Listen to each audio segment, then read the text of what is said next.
Multi stand केबलचा loop बनवायचा आहे. तो कशावर बसवायचा आहे? सिंगल व 3 पिन प्लग वर बसवायचा आहे. कालच्या क्लासमध्ये आपण सॉलिड कंडक्टरचा काय केलं, सॉलिडचा काय घेतला होता, कंडक्टर घेतला होता. त्या कंडक्टरचा लूप बनवला आपण. त्यानंतर काय केला, त्याच्यावर बसवला पण आपण. कशावर बसवला? प्लग वर बसवला. सिंगल व किंवा 3 पिन दोन्ही पैकी एकावर कोणत्यावर तरी बसवला आपण. कालच्या व्हिडिओ लेक्चर मध्ये दिलेला आहे. आज आपण करायचं आहे मल्टी स्टँड केबल घ्यायचा आहे. त्या मल्टी स्टँड केबल वरचं काय करायचं आहे? इन्सुलेशन काढायचं. मल्टी स्टँड केबल घेतल्यानंतर त्यावरचं काय करायचं आपल्याला? इन्सुलेशन काढायचं आहे.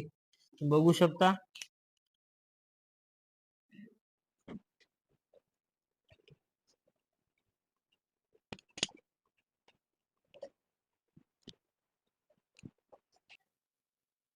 आता हे मल्टी स्टँड केबल घेतलेलं आहे, याचा आपल्याला काय करायचं आहे? लूप बनवायचा आहे.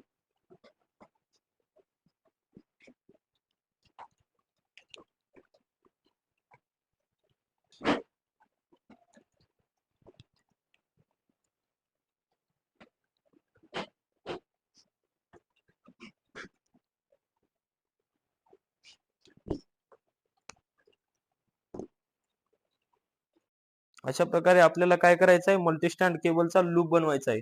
आता हा लूप बनवलेला आहे. आपल्याला त्यानंतर काय करायचं आहे? सिंगल व 3 पिन काय करायचे? प्लग वर कशा प्रकारे बसवायचे ते पण तुम्ही बघू शकता. या ठिकाणी आपण कशा प्रकारे कनेक्ट करतोय.